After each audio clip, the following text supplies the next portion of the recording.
Page number 166, question number 10। इसमें दो partner हैं ओम और जय और इनकी प्रॉफिट शेयरिंग रेशियो है 3:2।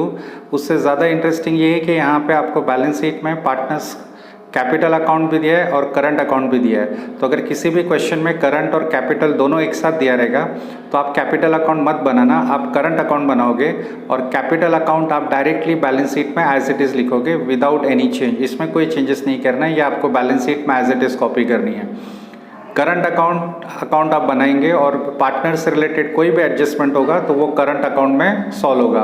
पार्टनर से रिलेटेड कोई भी एडजस्टमेंट करंट अकाउंट में सॉल्व होगा। अब कैपिटल अकाउंट में कुछ नहीं करना है, कैपिटल अकाउंट आप बैलेंस शीट में एज इट इज़ लिख देंगे। तो यहाँ देखते हैं आपने पार्टनर्स करंट अकाउंट बनाया और इनका बैलेंस ओम का 3750 और जय का 3450 लिख दिया और इनका जो कैपिटल बैलेंस है वो आपने बैलेंस शीट में लायबिलिटी साइड लिखना है। पार्टनर्स कैपिटल ओम 21,000 एंड जे 21,000। ठीक है, इसके बाद अब हम एडजस्टमेंट स्टार्ट करते हैं। यहाँ पे जनरल रिजर्व नहीं दिया है, अगर जनरल रिजर्व दिया होता तो आप उसको पार्टनर्स करंट अकाउंट में शिफ्ट करते थे।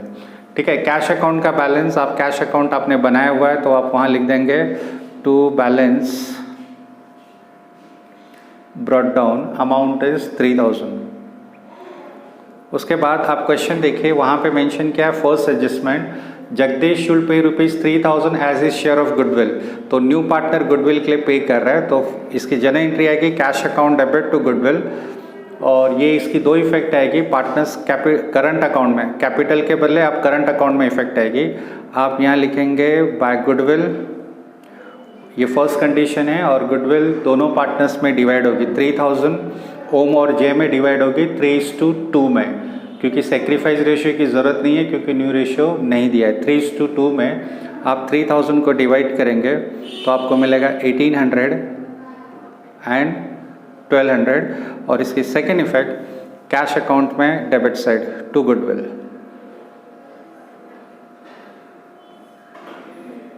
3,000। ठीक है, उसके आगे बोला है 50% of goodwill is withdrawn bye partner in cash, half of the goodwill is written of. तो गुडविल जब राइट ऑफ होता है तो पार्टनर्स कैपिटल अकाउंट में आप डेबिट साइड लिखेंगे, आपको लिखना है टू कैश अकाउंट क्योंकि इसका सेकेंड इफेक्ट आप कैश अकाउंट में देने वाले हैं और पूरा गुडविल नहीं राइट ऑफ किया, only half part is written off. So 1,800 और 1,200 है तो इसका हाफ पार्ट होता है आपका 900 एंड 600। पार्टनर्स ने गुडविल राइट ऑफ किए, विड्रॉ किए तो पार्टनर्स कैपिटल में डेबिट साइड आएगा। सेकेंड थिंग, न्यू पार्टनर ने जो कैश इंट्रोड्यूस किया था वो पैसा चला गया तो अब कैश अकाउंट में क्रेडिट साइड आएगा जितना भी गुडविल उन्होंने विड्रॉ किया है। तो ओम्स कैपिटल, ओम ने गुडविल विड्रॉ की है 900 और बाय जैस कैपिटल, जय ने कैपिटल विड्रॉ की है 600। सो इस तरीके से फर्स्ट इफेक्ट पार्टनर्स ने, न्यू पार्टनर ने गुडविल इंट्रोड्यूस किया था बिजनेस में तो पार्टनर्स करंट अकाउंट में, नॉर्मली ये कैपिटल में आता है लेकिन आज आप कैपिटल नहीं बना रहे हैं, करंट अकाउंट बना रहे हैं। तो करंट अकाउंट में क्रेडिट साइड दोनों पार्टनर्स में सेक्रीफाइस रेशियो में डिवाइड हो गया। अगर सेक्रीफाइस रेशियो नहीं दिया है तो आप ओल्ड रेशियो में डिवाइड कीजिए, यहाँ पे सेक्रीफाइस रेशियो कैलकुलेट करने की ज़रूरत नहीं पड़ी। इसकी सेकेंड इफेक्ट, न्यू पार्टनर ने कैश इंट्रोड्यूस किया तो कैश अकाउंट में डेबिट साइड आ गया 3,000 बट उन्होंने हाफ गुडविल राइट ऑफ कर दिया है। सो कैपिटल अकाउंट में डेबिट साइड होता है, मतलब यहाँ पे करंट अकाउंट में डेबिट आएगा 900 600, only half part cash goes out. 3,000 cash आया था लेकिन आधा चला गया सो कैश अकाउंट क्रेडिट हो गया। उसके बाद मेंशन किया सेकेंड एडजस्टमेंट में ही should bring ₹9,000 as his capital. तो कैपिटल लाया तो आप यहाँ करंट अकाउंट में मत लिखिए, यहाँ पे ओम जे का कैपिटल आपने ऑलरेडी लिखा हुआ है 21, तो उसके साथ में आप जगदीश को ऐड कर दीजिए। जगदीश ने कैपिटल इंट्रोड्यूस किया है 9,000, सो 21 + 21 42, ये तीनों का टोटल हो गया 51,000 और ये 9,000 की सेकेंड इफेक्ट कैश अकाउंट में debit side to Jagdish capital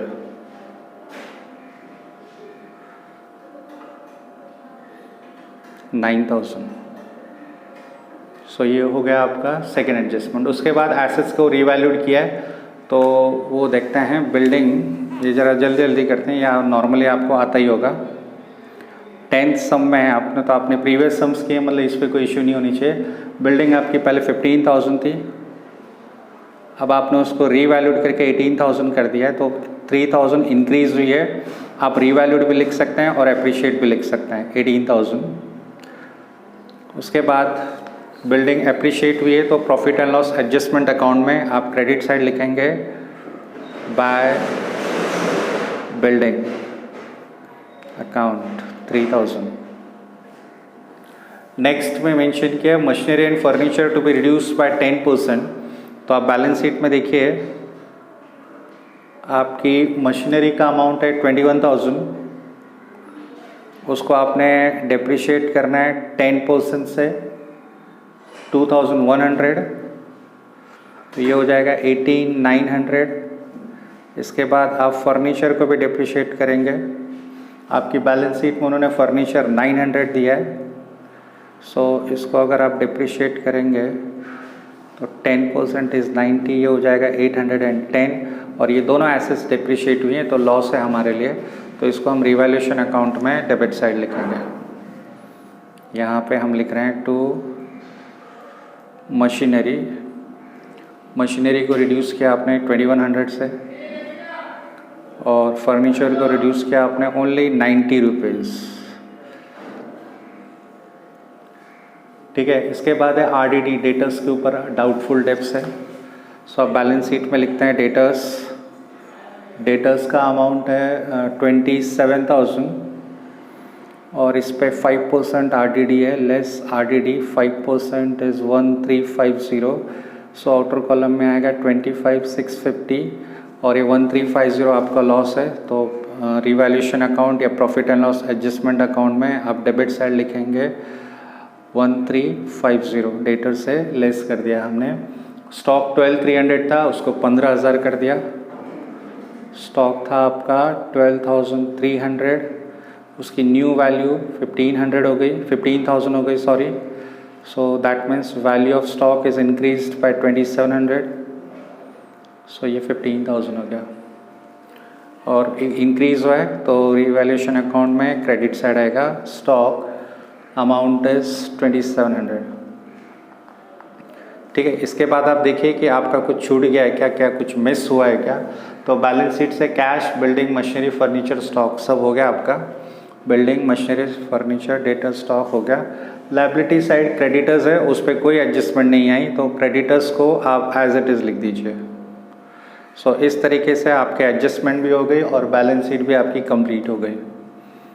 so आप टोटल कीजिए। First we will close profit and loss adjustment account, इसका डिफरेंस करंट अकाउंट में और करंट अकाउंट बैलेंस शीट में। तो अब हम इसकी टोटल करके देखते हैं, ये साइड ज़्यादा लग रही है। This is 5,700, same total here 5,700 and difference is 60, carry on 2 3 6 1 2160। ये हो गया आपका to partners current account, partners current account, और दोनों पार्टनर में डिवाइड होगा ओम और जे में। इनकी रेशियो है 3:2, सो 2160 डिवाइडेड बाय 5, T2 432 इंटू 3, ये हो जाएगा 1296 और ये हो जाएगा 864। ये फिर यहाँ से आएगा करंट अकाउंट में, सॉरी यहाँ आप लिखेंगे revaluation account 1296 and 864। Revaluation account का जो डिफरेंस है वो पार्टनर्स करंट अकाउंट में आ गया। पार्टनर्स करंट अकाउंट में रिवैल्यूएशन का डिफरेंस आ गया 1296। अब हमने इसकी टोटल की तो ये 6846 और जे की टोटल है 5514, सेम टोटल हमने यहाँ लिखा। अब हम इसका बैलेंस फाइंड आउट करेंगे। 6846 माइनस 900, ओम का कैपिटल अकाउंट का डिफरेंस आ रहा है 5946 और सेकेंड पार्टनर का आ रहा है 4914। ये बैलेंसिंग फिगर है करंट अकाउंट का और यहाँ से ये जाएगा बैलेंस शीट में लायबिलिटी साइड। आप पार्टनर्स कैपिटल में कैपिटल के नीचे लिखेंगे partners current account, current account और इनके जो भी नाम हैं ओम और जय।